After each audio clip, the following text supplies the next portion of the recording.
welcome Exiles to your next upgrade. I say that with quite a lot of confidence because I believe these jewels are now best in slot for every single build in the game, and I'm going to break it down for you. What specifically am I talking about? I'm talking about the time lost jewels. These come in sapphire, emerald, and ruby variations, and they have a very, very powerful mod, which is the one I'm showing you right now, of influence or of potency. For whatever reason, this mod occurs with two different naming conventions, and a little bit of tidbit of information of potency sometimes doesn't always give you effective small passives. Just a little example here with the trade site. If I click this of potency jewel, you'll notice there are jewels that pop up with this crit bonus stat. I think it's just a bit of an error or an oversight in how they coded these jewels, but as of right now, there are two different small passive effect affixes, one being of potency and one of an influence, but they are the same stat, 15 to 30 effect of small passives. Now, I said quite confidently, this is a best in slot for every single build in the game, and I'm going to prove it to you right here and right now. There are a lot of examples I can give you. I will give you a few based on my tree that I have jewel sockets available, but there are going to be places on the tree, no matter what build you are, you will know, you will think, oh, that's a jewel socket that has a lot of small passes that are good next to it. This would be fantastic for me. So let me give you a showcase real quick. If I put in this effect of small passive, you will see it takes these passive nodes, which previously this was 5%, these are 12%, and they go from 14 to 6%. And you think, that's pretty good. Or it's okay, maybe you think it's mediocre, but here's the part where it gets a little bit broken. And I mean that both in the sense of strong and in the literally broken. I put this 89 effect jewel. What do you think happens to these small nodes when I put an 89 effect jewel in?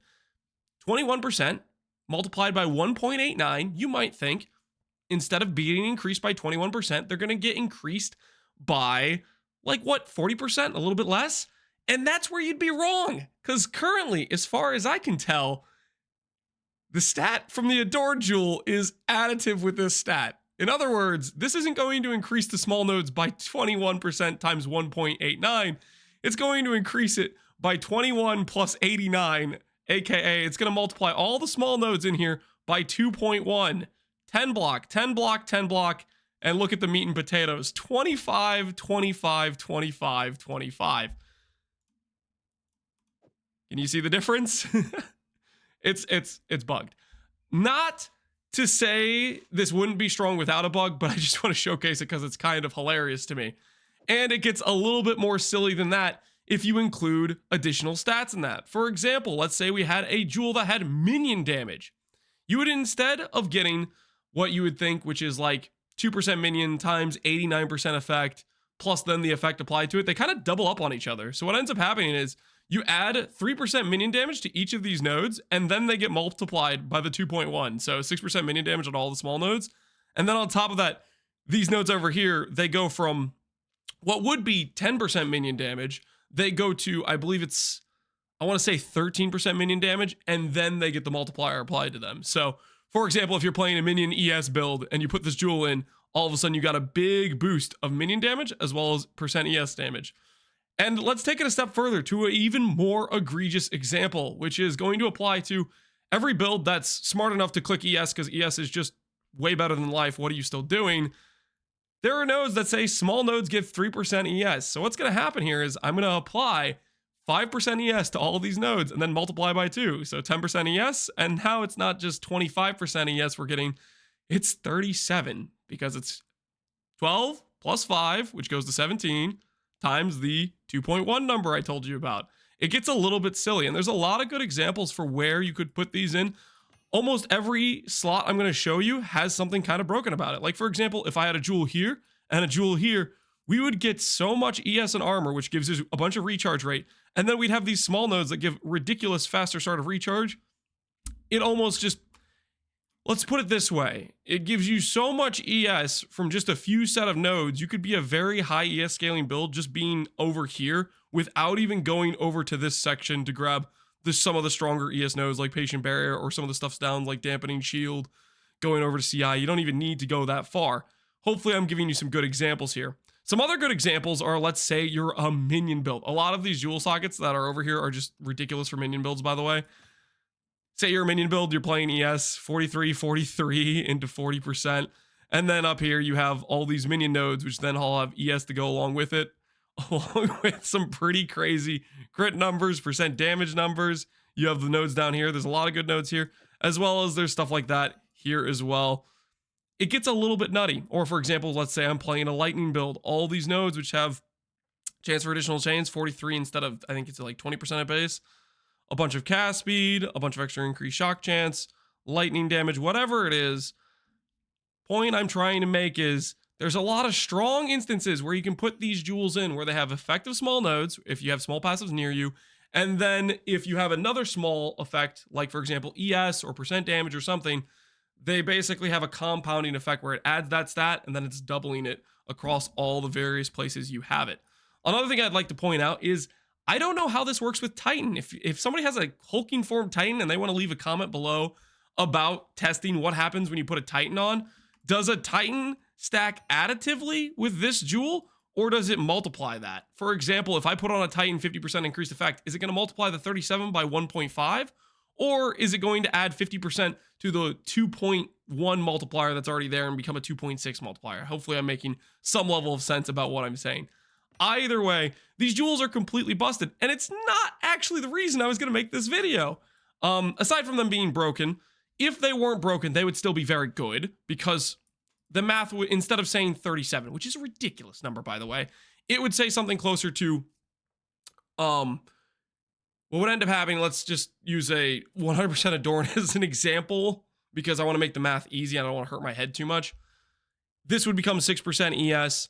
And so all the nodes would get 6% ES. And then if it appropriately multiplied the effect of the jewel, it would go from 30 increased effect of small passives to 60 increase of small passives. So it would end up making these nodes say, instead of 10%, it would say 6 times 1.6, and it would say 9% ES with all these small nodes. Like it would still be very, very, very, very strong. Hopefully I did that math somewhat correctly. Obviously I did the example of 100% Adorn, which is way more expensive, but the point still remains.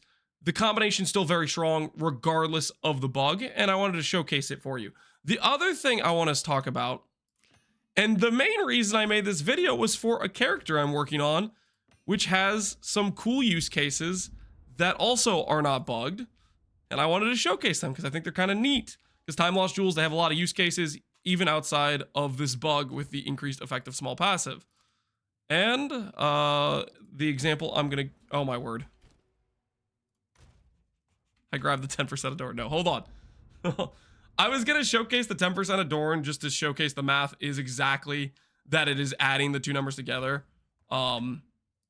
Essentially what I was going to show is if you put a jewel with 1% increased cold damage, this jewel right here, and then you put in the 89% adorned, or no, not the 1% jewel. I was going to put in the 3% ES node with the 29% increase to small passive. This jewel right here, when you put this in, it's giving 3% ES before you put in the adorned. If you put in adorned with only 10% increased effect, which technically, if you're thinking it should be a multiplier of this jewel's affix and go from 29 to 31.9, something like that, which would round down to 31, effectively, you wouldn't hit the breakpoint to make it go from 3% to 4%. But if I put in the 10% adorned, it does go and hits the breakpoint for 4% energy shield because it is doing what I'm saying, which is adding the 10% to the 29, making it 39% increased effect, which hits the breakpoint for 4% ES. Hopefully I'm explaining that. Forgot to showcase that. I already swapped the jewel around.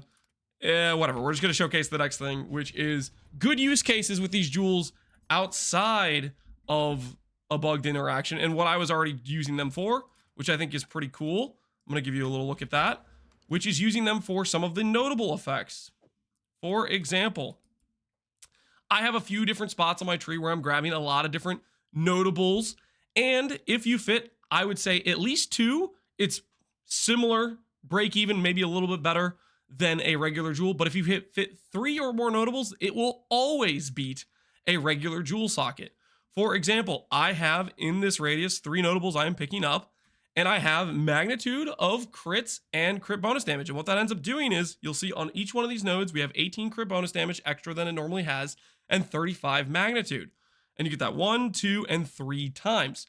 What is the importance of this? The importance of this is there's a lot of spots on the tree where you have quite a few notables, and it gets more and more egregious the more notables you have that fit in. For example, in this area of the tree, which I'm eventually going to be grabbing this node and this node, I will have 5 notables that fit in the area. And potentially, if I really cared about attack speed, I could also go for this area, this node as well. But the point is, the more notables you have in, the more disproportionately stronger a time loss jewel is in comparison to a regular jewel, because the effect adds up. But it's not only that. I want to point out something that you might already notice when I'm hovering over this jewel. So what they did with these notable stats is they made them roughly about half the value of what can roll on a regular jewel, except for one stat that rolls the exact same for the per notable stat as it does the stat on a cobalt, or not a cobalt, sorry, a sapphire jewel, which specifically the one I'm talking about is the magnitude of damaging ailments you inflict with crits. You'll notice that says 19% and it rolls to 20%. I have a jewel here with 20%. On a magic jewel, this would only cap at 20%. Versus the crit damage, which you'll see rolls to 10%. It's a 5 to 10 roll range. Crit damage normally rolls on a jewel up to 20%. I think this is just a bit of an oversight where they were meant to have all the stat values for the notables, but they just, for whatever reason, forgot about the magnitude crit. And I'm specifically trying to make an ignite build, so that magnitude value is very good. For example, with just this one jewel, and then I have this jewel as well, I'm getting over 200 magnitude, which if you look at the tree and how many nodes you have to pick up to get that much magnitude, it's not particularly easy, right? There are some decent nodes which give you a decent amount of magnitude effect, but the amount of nodes you'd have to click to get to around 200 magnitude is a ton. And the thing is, I'm getting 200 magnitude just by putting this jewel in and then grabbing stats I wanted anyways. Stuff to deal with ailments, some percent damage scaling, some crit scaling, which crit, by the way, is pretty strong for damaging ailments like Ignite, because you can kind of like snapshot the value of the crit, so to speak, without having particularly, you don't have to have that high of crit chance in order to benefit on an ailment build. So anyways, I wanted to highlight that stat as well because it's something that disproportionately rolls higher. Outside of stats like this, 1 for 1, the rough value of the notable jewel mods is about half the value. So anytime you have 3 or more notables that you're grabbing anyways within a jewel socket, this is what you can expect. Another thing I want to highlight about these jewels is the difference in radius size. I have a medium and a large here, which I want to showcase for you, just so you can see the difference in how much these radius makes. As you can see, it goes from being able to hit everything here to being able to hit, all of a sudden hits this notable and hits a little bit more on this full wheel, as well as a large, which is a bit bigger than that. Ultimately, for the most part, I would say typically you are not going to need medium or large outside of some fairly niche cases, and generally it would be stuff where you have a rare jewel where you're trying to grab a lot of notables that were just out of your reach. For the most part, you can get away with just 2 good stats, and I wanted to showcase the difference of those sizes for you. Hopefully this gives you an idea of what to do in terms of maybe you have a build you know you're making, you know there's certain jewel stats you care about, and it gave you an idea of how you could use these jewels. Now, I want to talk about where they come from and how to search them, because those are both kind of limited information, I would say. Number 1 is they come from time loss caches, which for the most part, these occur at the very end of the 3rd floor and the 4th floor. They don't happen too much on the 3rd floor. They're kind of rarer than every other cache as far as I can tell. I would expect to find one of these about once per every 1 full Trial of Sycamore run, or 1 every 2 runs. They seem fairly rare in my opinion, compared to the other caches that appear much more often, I would say. But if you see anything that says time loss, this is probably your best value cache to open, because it will give you these jewels, which can be quite high in value, as well as power scaling for your build. Next up, I want to talk about searching the jewels. Please, trade guy, I beg of you, have mercy on my soul. Let us search the mods. Right now, currently, the only mods you can search for time loss jewels are the radius upgrades to medium or the radius upgrades to large. I think.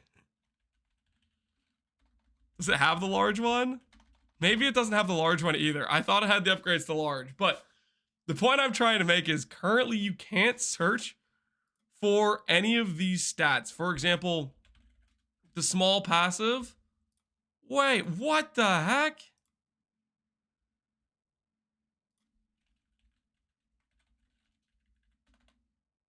Oh my word. You got to be kidding me. Oh, okay. This is an example of one stat that you can actually search. I thought you couldn't. Look at this. Look at this cancer. I was going to showcase you guys this where I was typing in the exact affix name, which is currently kind of what you have to do to find certain mods. But the one stat I did a billion searches for apparently is the one stat they actually have added. As for most of the other stats, they don't currently exist. There's a lot of stats that add things to small passives. I type in small, I only have the effect thing or the small ring, as well as there's a lot of passives that have something where they add something to a notable, which is the mass majority of the stats in these jewels, and none of those are in there. So effectively, if you want to find a jewel with this stat, well, you can search that stat at least, which is kind of nice. I didn't know that was possible. I was going to showcase this, but the other way you search specific stats is you have to use the stat name. For example, Mystic is percent spell damage for small passives. When you look at the mods here on PoE2DB, you have all the possible affixes, and you can click on them. For example, spell damage. Where do we have that? This is called Mystic. That's what its naming convention is. This only works for magic jewels specifically, because the way it works with how the jewel's name is generated, on a magic jewel, it's the item name plus the of whatever the suffix is and the prefix. The prefix and the suffix correspond to a word that is generated for a magic item. Once it becomes rare, the name gets kind of like this random name generation thing, and you no longer can search based on this. But that is currently the one way you can search these mods, is via searching manually the name of the given prefix or suffix you're looking for. For example, Serene is recharge rate on notables. Potency, by the way, refers to both the crit damage bonus and the small effect. Still weird, I don't know why that is. But anyways, if you're searching time lost jewels, that is how you do it. You can go to PoEDB. For example, if you want to get to this page, if you just Google PoEDB, you then can click this top bar, click modifiers, and then you click the time lost jewel you're looking for affixes of. For example, time lost ruby. You can go through, look at the stats you care about. Maybe go through and you look at the other stats you might care about, and then this will give you names of the stats. Of lungs is Warcry speed, for example. Of rallying is the Warcry CDR. For these things, I don't know how you can tell whether it's a of notable versus a for small passives thing. Typically, just a rule of thumb is the smaller number stats are probably stuff that is for just small passives, and the larger number stats are probably for based on if it's on a notable. Just a rough guess. Like, for example, this Warcry speed 2 to 3%, most likely that is something that applies to small passives, whereas the 3 to 7 Warcry CDR is probably something that applies to notables. But yeah, anyways, if I wanted to search for a time lost ruby that had the AoE stat, I would go type blasting, and I would type time lost ruby. Blasting, time lost ruby, right? I would do this, and it would pop up magic jewels that have the blasting stat, which is 4% AoE per notable. Hopefully I've explained this well and given you some good ideas of how to use time lost jewels. Depending on what your character is, there's going to be a lot of busted instances or ways to use these jewels. And I just wanted to highlight them because it involves allowing you to min-max and create proper upgrades to your character. And I wanted to showcase it. Hopefully you guys enjoyed the video. As always, thanks for watching, Exiles. Take care and peace out. Have a good one.